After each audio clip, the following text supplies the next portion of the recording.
চলতি বছর এইচএসসি ও সমমান পরীক্ষার ফল প্রকাশের পর সারা দেশে যখন আনন্দ আর হতাশার মিশ্র প্রতিক্রিয়া চলছিল, ঠিক তখন টাঙ্গাইল জেলায় দেখা মেলে উদ্বেগজনক এক চিত্র। টাঙ্গাইলের ১২ উপজেলার ১০৭ কলেজের মধ্যে ৭টিতে পাশ করেনি একজন শিক্ষার্থীও। কলেজগুলো এমপিওভুক্ত না হলেও যেখানে শতভাগ পাশের লক্ষ্য থাকে, সেখানে এসব কলেজে কেন পাশের হার শূন্যের কোটায়? এমন প্রশ্নের উত্তর খোঁজে বাংলা এডিশন। তালিকার প্রথমেই জেলা সদরে অবস্থিত টাঙ্গাইল কমার্স কলেজ। প্রবেশ পথে ঝুলছে বড় সাইনবোর্ড, চকচকে অক্ষরে লেখা টাঙ্গাইল কমার্স কলেজ, কিন্তু ঠিকানা অনুযায়ী খুঁজে পাওয়া গেল না কলেজের অবস্থান। স্থানীয়রা জানায় এখানে এখন কোনো কলেজ নেই, অনেক আগেই বন্ধ হয়ে গেছে। কিন্তু তথ্য বলছে এবার এই কলেজ থেকে 2 জন পরীক্ষা দিয়েছিল।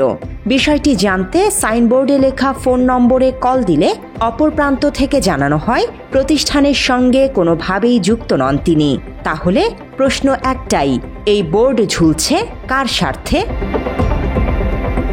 শাহীন কলেজ নামের আরেকটি শিক্ষা প্রতিষ্ঠান থেকে পরীক্ষা দিয়েছে মাত্র 2 জন, তবে সেখানে গিয়ে দেখা গেল ভিন্ন দৃশ্য। বোর্ডে লেখা শাহীন ইসলামিক স্কুল। কলেজে প্রবেশের অনুমতি না মিললেও ক্যামেরা দেখেই দরজা বন্ধ করে দেয় কর্মচারীরা। বিষয়টি নিয়ে মুখ খুলতে রাজি হয়নি স্থানীয় ও দায়িত্বপ্রাপ্ত কর্মচারীরা। শাহীন কলেজে নাই হলে শাহীন কলেজ ছিল এক সময়, শাহীন কলেজ হইলো ওই দেখা যায় লস খায়, মানে ভর্তি হয় না, পরে মাদ্রাসা বানাইছে কলেজ ভর্তি। ওই যে আর ওই যে ওইখানে নিরোজা বেগম, নিরোজা বিলা, ওইখানেও একটা সাইনবোর্ড ছিল। কলেজের অস্তিত্ব না, কলেজ মানে ভর্তি করে না, 2 বছর ভর্তি করে না।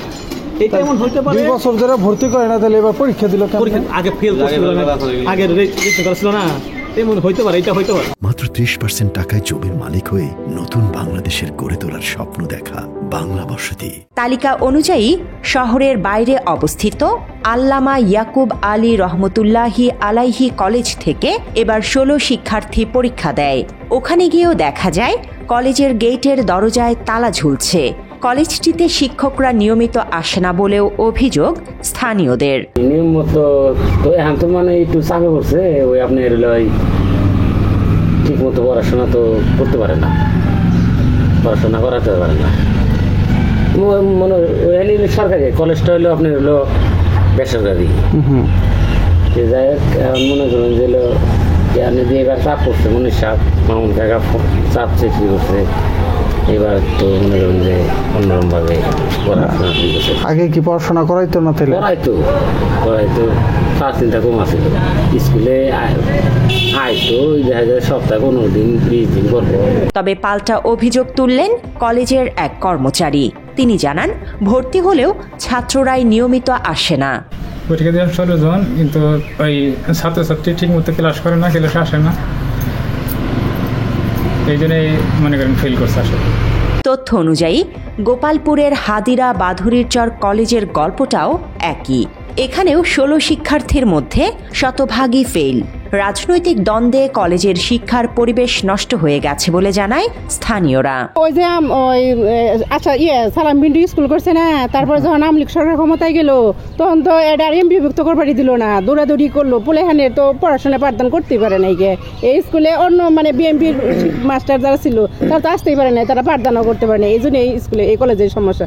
এরপরে যে কলেজগুলো হয়েছে এগুলো তো এমপিভুক্ত হয়ে গেছে গা।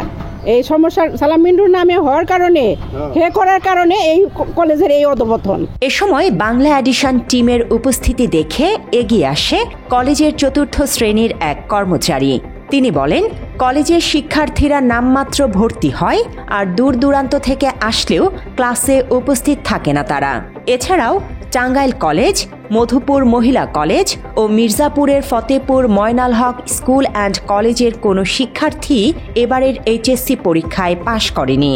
এসব কলেজের শতভাগ ফেল বিষয়ে জানতে জেলা শিক্ষা অফিসে গেলে কোনো কর্মকর্তাকে পাওয়া যায়নি। একাধিকবার যোগাযোগের চেষ্টা করা হলেও কারো সঙ্গে কথা বলা সম্ভব হয়নি। তবে এ নিয়ে প্রয়োজনীয় ব্যবস্থা গ্রহণ করা হবে বলে বাংলা এডিশনকে মুঠোফোনে জানান ময়মনসিংহ আঞ্চলিক বিভাগীয় মাধ্যমিক ও উচ্চ মাধ্যমিক শিক্ষা পরিচালক। পরীক্ষা সংক্রান্ত বিষয়টা ডিল করে কথাটা বুঝতে পারলাম। জি জি, পরীক্ষা সংক্রান্ত বিষয়গুলোকে কন্ট্যাক্ট করলে বোর্ডের চেয়ারম্যানকে অবহিত করতে পারেন এই বিষয়টা, আর আমাকে জানাইলেও আমি বোর্ডের চেয়ারম্যানকে অবহিত করবো এই কোশ্চেনগুলো এই অবস্থা বিদায় যেতে পারে জন্য সুপারিশ করবো আমি। আমি ডেকে এনে সবাই কারণে কি বলতে কারণ জবাব দেন, আমি এইভাবে তাদেরকে সহজ করবো, তাদেরকে কারণ জবাব দেবো, তারপরে আমরা এই ব্যাপারে ব্যবস্থা করবো। তথ্য বলছে জেলার 107 কলেজের মধ্যে 24টি স্কুল অ্যান্ড কলেজ। এসব কলেজ থেকে 25,130 শিক্ষার্থী পরীক্ষায় অংশ নেয়, আর কৃতকার্য হয় 11,119 শিক্ষার্থী। এতে পাশের হার দাঁড়িয়েছে 44.25%। Desk report, Bangla addition.